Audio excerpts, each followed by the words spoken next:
Howdy! Welcome to Aspire Mountain Academy. I'm Professor Curtis, your instructor for this course in Introductory Statistics. In less than 10 minutes, this video provides practice performing data transformations in StatCrunch. Let's get started. So let's take a look at a real-world instance where data transformations can be useful. We've got earthquakes that have been measured, and what we're measuring is the energy level from these earthquakes, and then converting them into a Richter scale, because the Richter scale is actually very useful for reporting and comparison purposes.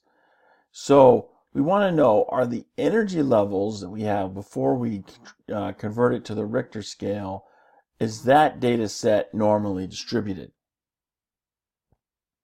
So if you want to follow along, and I recommend you do this, go to our StatCrunch group for our class and then open the earthquakes data file.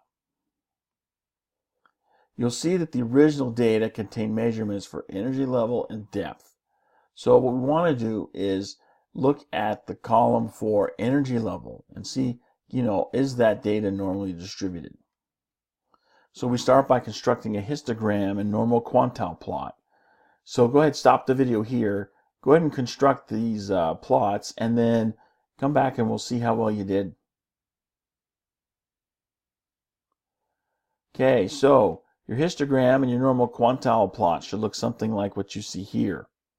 So obviously our data set very skewed, and you see that curved line pattern here in our normal quantile plot that matches the skewed distribution that we see in our histogram.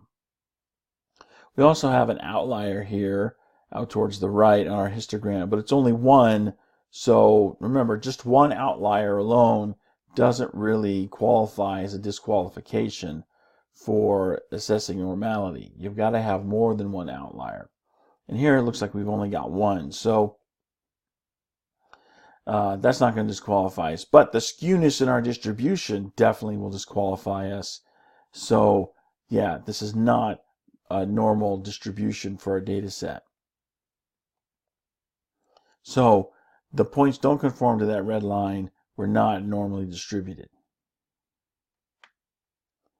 Now let's make the conversion to the Richter scale and then see if our data is normally distributed. So first off, we're going to apply a log normal transformation to our data. That's the conversion to the Richter scale. And so once you do that, you place your cursor in the top cell of the column for the transformed data, and then just go to Data, Compute, Expression, and then up there in Expression, okay, notice I'm putting in the log of that energy column. That's what I want to see. So when I do that, okay, I'm going to build that expression, and I'm going to click OK, and then I'm just going to go ahead and just click on through after I build my expression. I'll click compute, and then the data transformed is an extra column there with the transformed data. Then we can check to see if those data are normally distributed. And when we do that, we get something that looks like this. So there's our histogram looking much, much better than it did before. The normal quantile plot also looks much improved. We see a slight curvature here on the end, but for the bulk of the data, we're pretty much conforming to this straight red line that you see there. And so, yeah, generally speaking, for what we see with the bulk of the data, the transformed data is normally distributed. And now we can pull out all those bags of tricks that we learned for dealing with normal distributions out of our statistics toolbox. So you can see here that this is a real-world example where data transformation is actually very, very useful. Let's go ahead and look at some more examples, starting here with the data file labeled Shark Attacks in our StatCrunch group. I love this data file. This is one of my favorite data files that we have in our StatCrunch group because it's so real world, okay? And it's got a lot of really interesting data into it. This data file has data about shark attacks for, many of the years that go back all the way to 5 AD. So you've got pretty much, 2 millennia worth of a data here on shark attacks. Now, it's not listing for every single year, but for many of the years, yeah. And it's worldwide, so you can see attacks on sharks from all over the world. And they've got data on the victims, all sorts of stuff. And it's real world data. So there'll be occasions where you'll see blanks in the data set because you're missing data. And that, I love that. That's so real world, because oftentimes when you're taking data in the real world, you're not going to have everything. The question we're asked here is, are the ages of shark attack victims normally distributed? So in that ages column, we can check to see if they're normally distributed. So first we're going to make our histogram. And our histogram looks like this. Obviously some skewness here in our data. Check for outliers. Yeah, we don't really see any outliers here.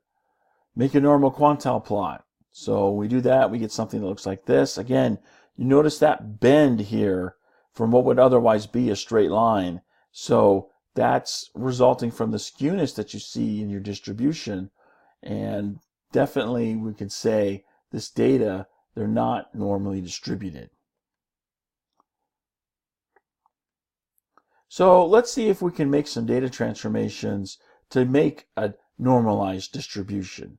So here are the suggestions we're going to look at. I want you to follow along with each one of these, and we're actually going to give you a chance to practice. So go ahead and in the shark attacks file, go ahead and open that up in StatCrunch, and then let's follow along with each one of these in turn to see if we can use this to make the data normally distributed. First up, we're going to add 100 to each of our data points. So what happens when you do this? Go ahead and stop the video, try this out in StatCrunch, then come back and let's see how well you did.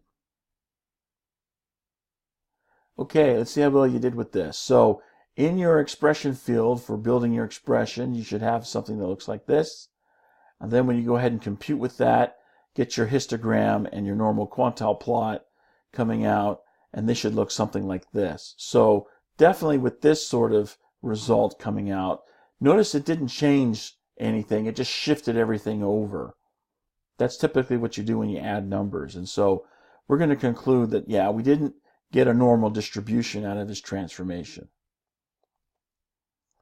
What about the next one where we're taking out the reciprocal? Go ahead, stop the video, try this out, come back and we'll see how well you did.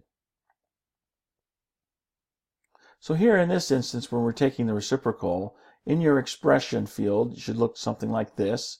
So 1 divided by that age column. And then when you go ahead and make your histogram and normal quantile plot, you get something that looks like this. So notice how you've got that severe bend here in your normal quantile plot when you connect the points in your plot. That's an indication of the severity of the skewness that you see here in your data set. So yeah, this didn't actually make things better. It actually made things worse as far as trying to get a normal distribution is concerned. So that didn't really help us out. How about the next example? We're looking at taking the square root of each value in our data set. Go ahead, stop the video, try this out, come back and we'll see how you did.